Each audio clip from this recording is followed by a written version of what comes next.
2 দশক পেরিয়ে গেলেও মাটির নিচে যেন লুকিয়ে আছে সেই ভয়াবহ বিস্ফোরণের স্মৃতি। বিভিন্ন জায়গায় আজও মাটি ও পানির নিচ থেকে উঠে আসে গ্যাসের বুদবুদ। সুনামগঞ্জের দোয়ারাবাজার উপজেলার ট্যাংরাটিলার এই গ্যাস ক্ষেত্র একসময় ছিল দেশের অন্যতম সম্ভাবনাময় জ্বালানির উৎস।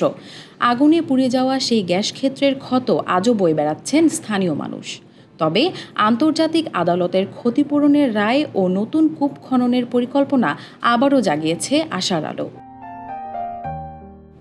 ১৯৬০ সালে আবিষ্কৃত ট্যাংরাটিলা ছিল দেশের অন্যতম সমৃদ্ধ গ্যাস ক্ষেত্র।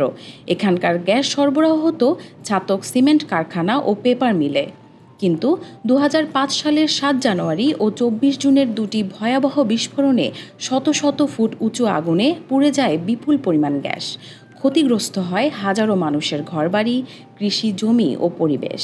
স্থানীয়দের দাবি 2 দশক পরও অনেকেই নানা স্বাস্থ্য সমস্যায় ভুগছেন, অথচ অনেক ক্ষতিগ্রস্তরা এখনও পূর্ণ ক্ষতিপূরণ পাননি। চুক্তি হয় নাইকুর সাথে, হওয়ার পরে নাইকু কইল যে 1500 মিটার চলে যেত। আমি 800 মিটার মধ্যে কোম্পানির মধ্যে কাজে জড়িত আসতাম, আমি ড্রাইভিং করতাম, করোনার গাড়ি চালাইতাম। তখন 700 মিটারে গিয়া এরা বললো যে আর যাওয়া যাইত না, চাইনা কোম্পানি। তো না যাওয়ার পরে কথা হলো বোয়া রইলে যে বাড়ি ঘরের মানুষ আমরা এই 616 ফ্যামিলি বাড়ি ঘর চাইরা বিভিন্ন জায়গায় ফলাইছে। আর আগুন বিশাল বড় আগুন হয়েছে, এটা কোয়ার মতো না, বোয়া বললো না, কত হলো 2বার বোয়াস করছে এরা। ওই আমরা চাইতেছি আমরা এলাকাতে আবার কাজ হোক, কাজ হইলে আমরা এলাকার ছেলেপেলেরা বা আমরা এই এলাকার মানুষ কাজ কম কইরা চারটা খাওয়ার একটা পরিবেশ হইব। আমাদের এই গ্যাস ফিল্ডটা অনেক আগের গ্যাস ফিল্ড। এটা অগ্নিকাণ্ডের পরে স্থগিত অবস্থায় আছে। নিচে অবশ্য অনেক গ্যাস আছে। আমি গ্যাস জোনের অধিবাসী, আমার বাড়িতে অনেকটি ফাটল ছিল। ওই এখন যদি গ্যাস ফিল্ডটা হয়, আমাদের সরকার যদি করে, ইনশাল্লাহ আল্লাহর রহমতে আমাদের অনেক উপকার হইব, দেশের উপকার হইব ইনশাল্লাহ। সম্প্রতি আন্তর্জাতিক আদালত নাইকো রিসোর্সেসকে ৪২ মিলিয়ন মার্কিন ডলার ক্ষতিপূরণ দিতে নির্দেশ দিয়েছে। একই সঙ্গে নতুন কূপ খননের পরিকল্পনাও সামনে এসেছে। এতে নতুন আশা দেখছেন ট্যাংরাটিলার মানুষ। তাদের প্রত্যাশা, আবারও চালু হবে ট্যাংরাটিলা গ্যাস ক্ষেত্র। এতে সৃষ্টি হবে নতুন কর্মসংস্থান, গতি ফিরবে স্থানীয় ব্যবসা বাণিজ্যে, উপকৃত হবেন হাজারো মানুষ। পাশাপাশি দেশের জ্বালানি খাতেও ফিরে আসবে ট্যাংরাটিলার হারানো গুরুত্ব। তবে সরকার গ্যাস ক্ষেত্রটি পুনরায় চালুর পরিকল্পনা নিয়ে কাজ করছে।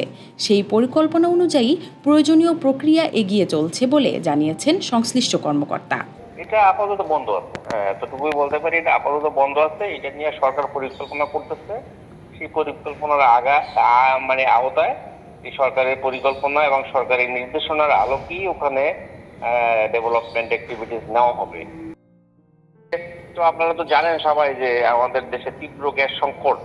তো এই জ্বালানি চাহিদা, আমাদের এই জ্বালানি চাহিদার আলোকে আমাদের শুধু ওইটাই না, যত আমাদের প্রসপেক্টিভ জায়গা আছে সব জায়গা থেকেই কিভাবে গ্যাস নতুন আবিষ্কার করা যায়, কিভাবে আমাদের প্রোডাকশন বাড়ানো যায়, কোথায় কূপ খনন করলে সাকসেসফুল হবে, এগুলি নিয়ে আমাদের সরকার এটা আসলে এক্সটেন্সিভলি কাজ করতেছে।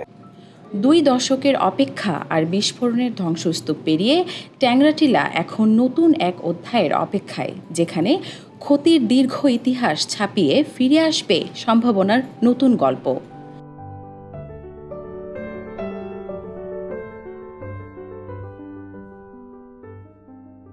সুনামগঞ্জ প্রতিনিধি মোহাম্মদ আব্দুল হালিমের পাঠানো তথ্য ও চিত্রে ডেস্ক রিপোর্ট, মানব জমিন।